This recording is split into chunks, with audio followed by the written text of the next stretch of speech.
Maka hari ini kita anjurkan ke anak kita sholat. Apalagi hari ini kita boleh cek berapa anak kita hari ini yang mampu masih memakai Rabbi firli wali-walidayya warhamhuma kama rabbayani shaghira. Boleh cek.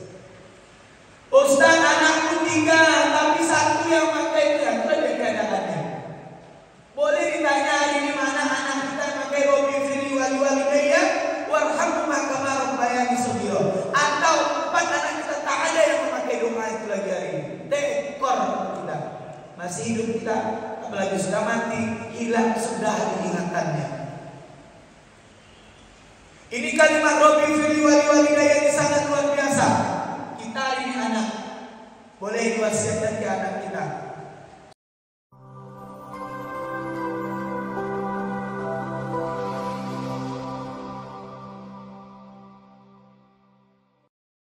Bismillahirrahmanirrahim.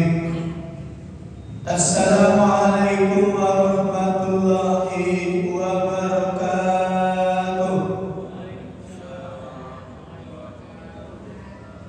Alhamdulillahirabbil alamin.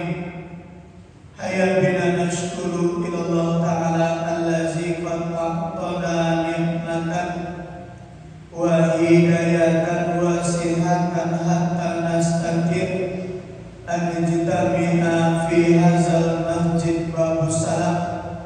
Summa salatan wa salaman ila Rasulillah sallallahu alaihi wasallam qad amalana minaz zulumati ila nur wa ila siratal mustaqim. Amma ba'd.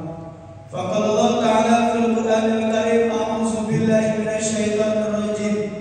Ya ayyuhallazina amanu taqullaha haqqa tuqatih wa la tamutunna illa wa antum muslimun. Wa qala Rasulullah sallallahu alaihi wasallam, Allahumma inni as'aluka ilman nafi'an wa rizqan thayyiban wa amalan mutaqabbalan. Shadaqallahul azim wa sadaqan nabiyyul karim. Jemaah subuh yang dimuliakan oleh Allah Subhanahu wa taala, kembali kita memuji Allah. Alhamdulillahirabbil alamin. Allah bangunkan kita dari mati kecil kita. Untuk apa? Untuk taat kepada Allah, untuk bisa beribadah di subuh ini. Ada yang bangun di antara kita jam 3:30, 4 untuk beribadah juga kepada Allah. Ini suatu hal yang tidak kebetulan. Memang Allah pilih kita sebagai orang yang taat kepada Allah. Hari ini tugas kita hanya menjaga keistiqomahan itu, berdoa kepada Allah hingga akhir hayat kita. Allah istiqomahkan untuk taat kepada Allah Subhanahu wa taala. Amin ya rabbal alamin. Selalu memuji Allah dengan ucapan alhamdulillah rabbil alamin. Berselawat kita kepada Nabi Muhammad sallallahu alaihi wasallam. Allahumma shalli ala sayyidina Muhammad wa ala ali sayyidina Muhammad. Satu-satunya manusia yang bisa memberatkan timbangan kita nanti, yang bisa memberikan syafaat kepada kita, yang risau dengan kehidupan umatnya nanti, yang risau dengan keadaan umatnya nanti di akhirat kelak. Tak ada satu manusia yang tidak risau terhadap umatnya kecuali baginda Rasulullah SAW. Beliau cari, beliau tunggu di mana jalur ke neraka, beliau tunggu. Dalam sebuah kisah diceritakan, aras atau makamnya Rasul itu terletak di sebelah kiri neraka, sementara Nabi Ibrahim di sebelah kanan. Sahabat bertanya, kenapa ya Rasul kok demikian, sementara engkau lebih mulia, lebih tinggi daripada Nabi Ibrahim? Apa jawab baginda Rasulullah SAW? Jalur tempat saya, makam saya sekarang itu adalah jalurnya ke neraka, sebelah kiri. Rasul ingin seleksi, Rasul ingin tahu siapa yang akan ditolongnya jalur neraka itu. Begitu perhatiannya baginda Rasul kepada kita. Makanya terletak tempat Rasul itu di sebelah kiri jalur neraka. Dia akan tahu umat-umatnya akan masuk neraka, siapa yang akan ditolongnya. Begitu perhatiannya baginda Rasul kepada kita. Jemaah yang dimuliakan oleh Allah, berselawat pada baginda Rasulullah SAW. Allahumma shalli ala sayyidina Muhammad wa ala ali sayyidina Muhammad. Semoga ini bisa memberatkan timbangan kita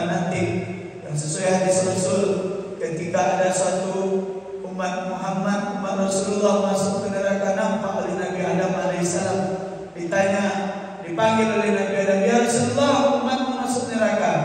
Mana kata Rasul?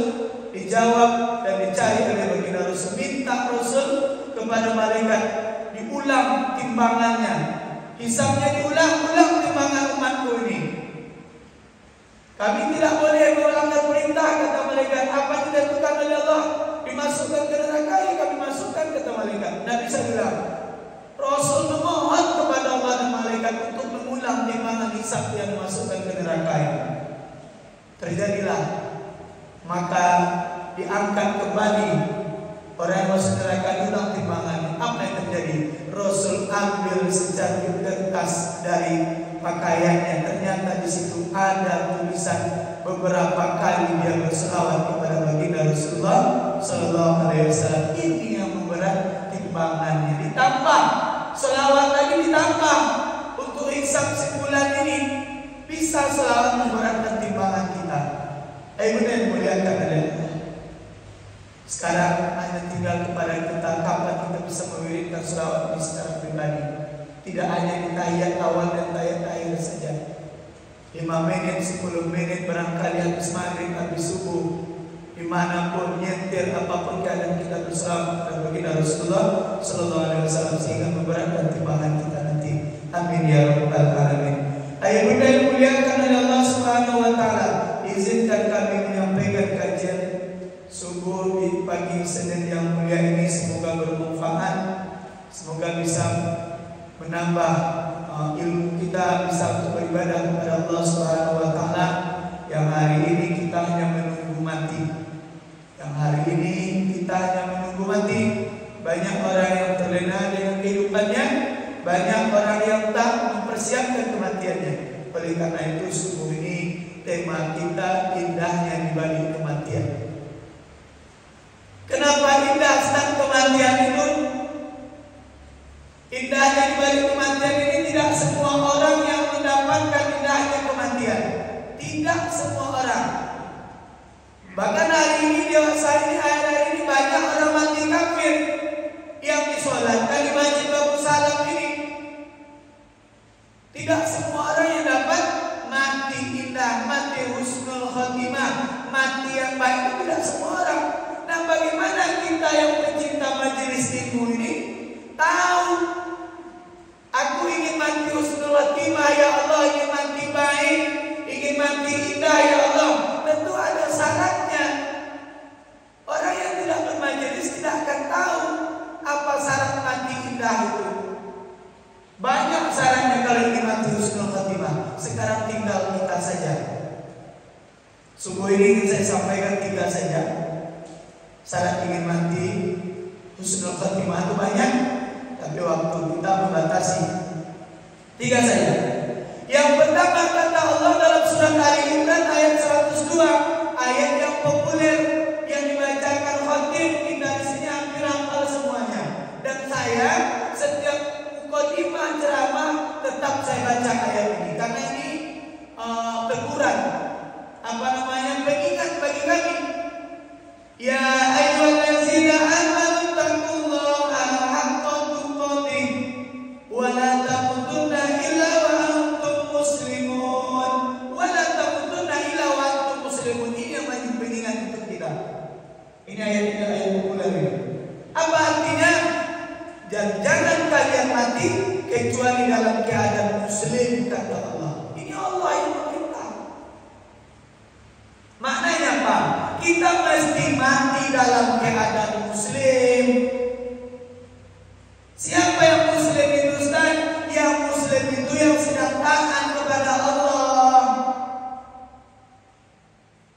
Yang sedang taat kepada Allah. Muslim, yang muslim itu orangnya. Tak cukup agama Islam saja mati ini nanti, tak cukup. Tak cukup mengakhiri hidup ini hanya beragama Islam. Jadi siapa yang muslim itu, Ustaz? Yang muslim itu menjalankan Islam itu yang 5 itu. Itulah orang yang muslim. Kalau syahadat saja yang dijalankan, sholat tak sholat, puasa tak puasa, bayar zakat tak mau, sawit 10 hektar, 20 hektar, 50 hektar, tapi tak berzakat,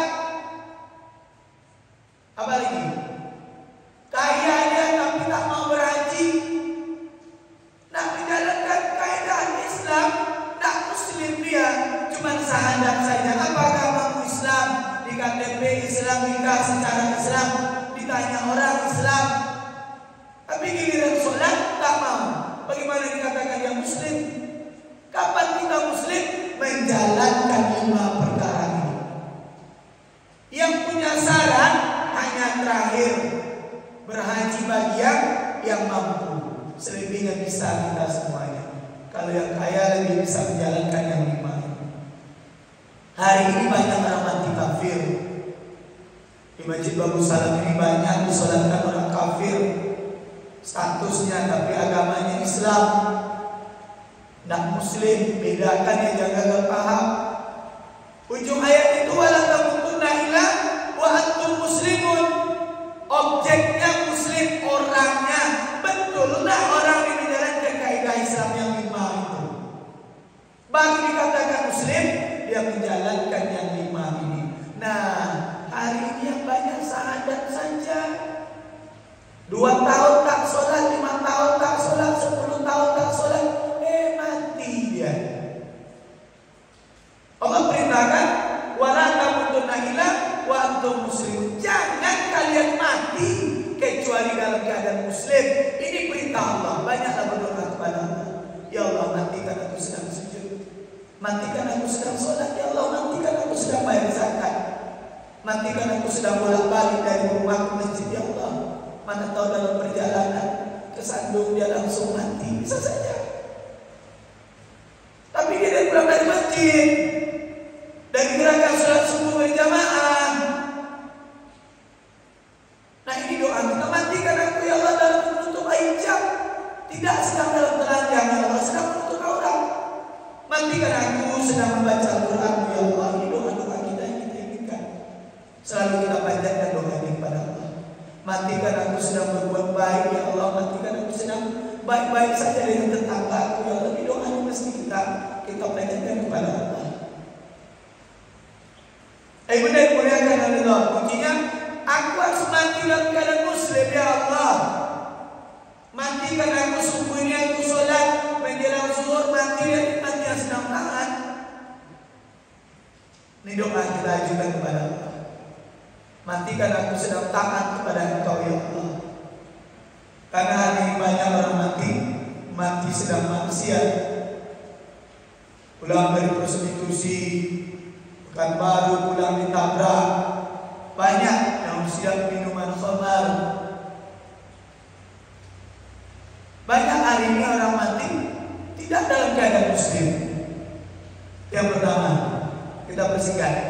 Yang kedua, kalau syarat mati indah itu, mati husnul khatimah itu, kata Rasulullah SAW, man akhiru kalami la ilaha illallah dakhalal jannah. Ini sangat luar biasa yang mulia-mulia kepada Allah. Kalau ingin mati husnul khatimah baik, perbanyak baca la ilaha illallah. Jadidu imanakum, kata Rasul, perbaiki kalimat kalian dengan mengucapkan la ilaha illallah. Ini kalimat tauhid yang luar biasa.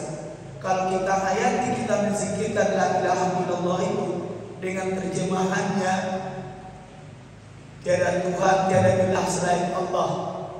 Engkau segala-galanya, Allah yang menghidupkan, yang memberi rezeki, yang menyiapkan kami. Masya Allah, melintaskan mata kita. Maka perbanyak.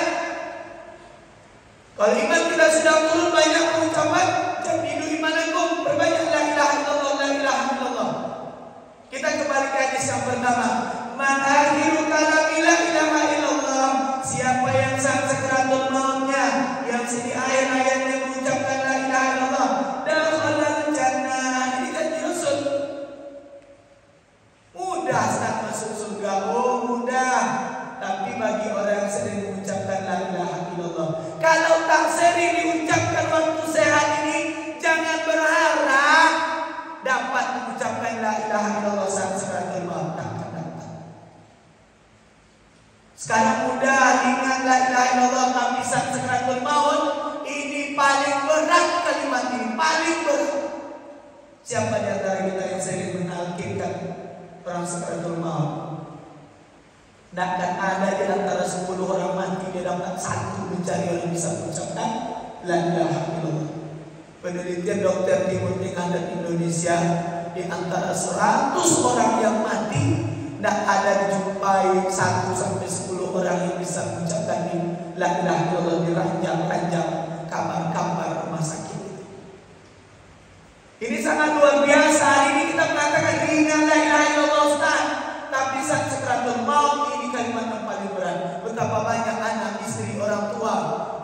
Suami yang menalkinkan keluarganya, baca ya la ilaha illallah. Apa kata orang tuanya? La saja. Tidak tak sampai ke la ilaha. Kenapa? Waktu hidupnya jarang mengucapkan la ilaha illallah. Makanya lazimkan la ilaha illallah di habis sholat, habis tahajud. Bertimam kita kali lazimkan la ilaha illallah, ini sangat mulia. Kalimat yang sangat mulia. Kalimat la ilaha illallah ini ringannya tanpa pakai bibir atas bibir bawah. Ini sering saya sampaikan ini. Paling mudah, paling ringan mengucapkannya. Kalau Allahu Akbar pakai bibir atas bibir bawah, Subhanallah pakai bibir atas bibir bawah. Kalau la ilaha illallah hanya bibir saja, tak perlu bergerak bibir atas bibir bawah. Kalau ingin praktek nanti di rumah, pegang bibir itu. Saking ringannya kalimat ini. Tapi sampai sekeratul maut. Nih kalau ingin mati kita banyak zikirlah la ilaha illallah. Ini pelebut hati. Habis tahajud 2 rakaat 4 rakaat la ilaha illallah, la ilaha illallah. Kalau yang pakai tasbih mau putarkan 100 kali 100 kali putaran 100 silakan. Ini kalau ingin mati kita. Ini hadis Rasulullah. Man akhiru kalami la ilaha illallah dakhala jannah. Dan ini sangat sulit kita mencari hari ini orang yang bisa mengucapkan la ilaha illallah sampai sekeratul mautnya. Yang ketiga, ingin mati indah, saran ingin mati indah, husnul khotimah, tinggalkan anak yang soleh dan soleha. Kok ke situ bikinnya Stadia?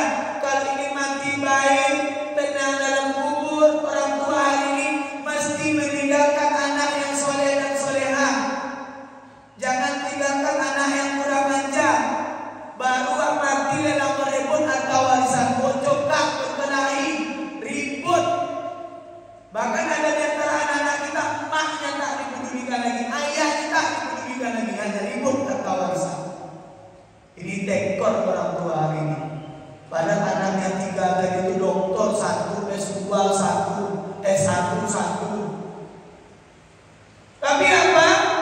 Kalau tak hari ini kita ajarkan anak-anak kita anak yang soleh, maka tekor rugi orang tua saat kita mati. Bahkan ada anak secara tidak langsung membunuh orang tuanya, merebut harta warisan sebelum orang tuanya mati. Maka hari ini kita anjurkan ke anak kita sholat. Apalagi hari ini kita boleh cek berapa anak kita hari ini yang mampu masih memakai Rabbi firli wali-walidayya warhamhuma kama rabbayani shaghira. Boleh cek. Ustaz, anakku 3 tapi 1 yang pakai itu, yang keadaannya. Boleh ditanya hari ini mana anak kita yang pakai Rabbi firli wali-walidayya warhamhuma kama rabbayani shaghira. Atau 4 anak kita tak ada yang memakai doa itu lagi hari ini. Tekor kita.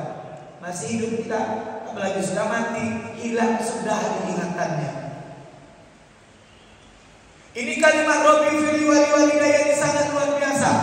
Kita hari ini anak boleh diwasiatkan ke anak kita. Suatu ketika alam barzah dibentangkan, dibuka oleh Allah untuk kepada baginda Rasulullah SAW. Ditengokkan oleh Allah, ada orang yang sedang diazab, dicambuk oleh Allah.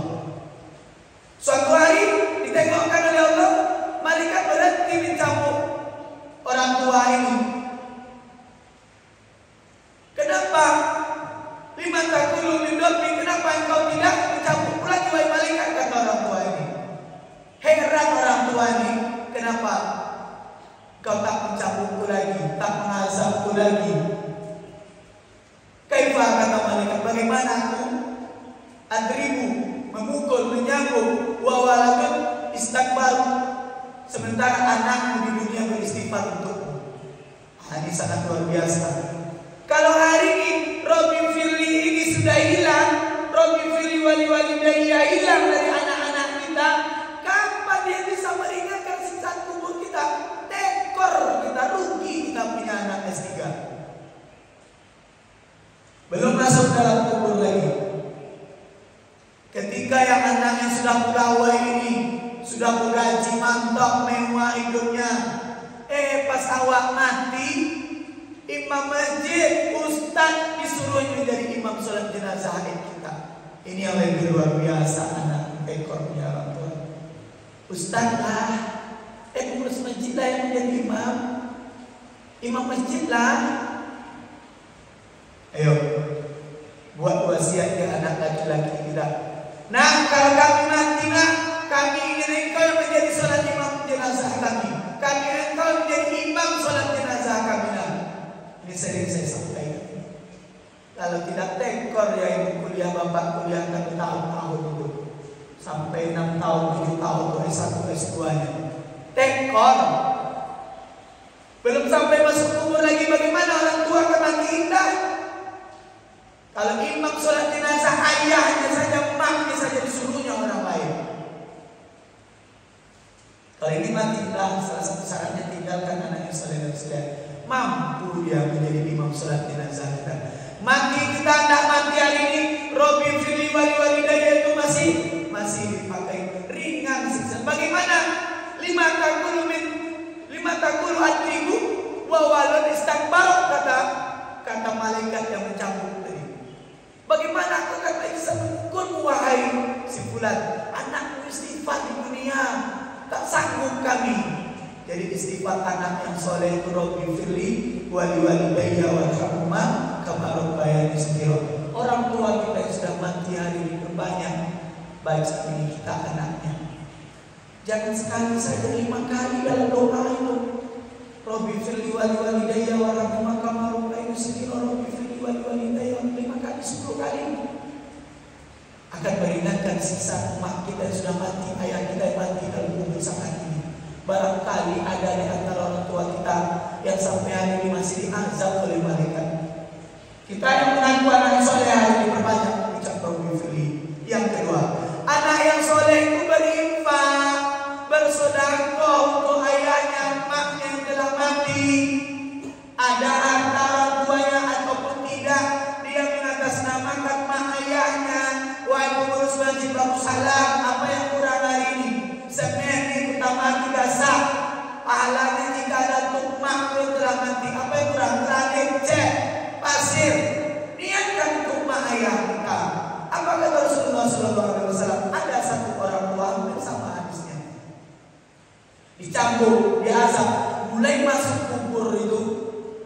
Dicampur, diazab. Suatu ketika berhenti cambukannya. Apa sahabatnya? Kenapa ya Rasul berhenti cambukan malaikat itu? Anaknya sedang berinfak untuk orang tuanya, mengatasnamakan orang tuanya.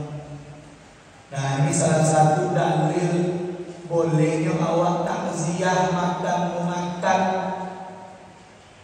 Ya, ini salah satu dalil anak ketika orang meninggal, takziah kita ke rumahnya, disodorkannya minuman, disodorkannya makanan. Ini salah satu ciri anak yang soleh. Diinfakkannya minuman untuk orang yang makan, kue. Ini adalah salah satu nilai terbaik untuk orang tua kita dalam kubur sana. Jamaah, ayo bunda dimuliakan oleh Allah. 3 ini syarat hari ini, masih banyak lain dari waktu kita semua. Mati harus doa kita, ya Allah matikan aku dalam keadaan muslim. Yang kedua, berbanyak mengucap la ilaha illallah. Yang ketiga, hari ini kita sebagai anak berbanyak sedekah, berbanyak mengucapkan Rabbi firli, agar orang tua kita indah matinya, senang, tertolong di alam kubur sana. Dan ini wasiatkan kepada anak kita. Wasiatkan nak baca Rabbi firli setiap hari nak, setiap solat. Istighfar terus untuk kami nak, sampai kami mati nak, sampai kami dalam kubur. Dan kita hari ini sebagai anak, ayo perbanyak berinfak untuk mak ayah kita yang telah dikubur di alam kubur saat ini. Ayo bunda dimuliakan oleh Allah, bukan maksud menggurui, tapi saling mengingatkan tidak tentang kebaikan, agar tetap di jalan Allah dan sunnah baginda Rasulullah SAW. Semoga kita mendapatkan mati yang baik, mati husnul khatimah. Amin ya Rabbal Alamin. Kita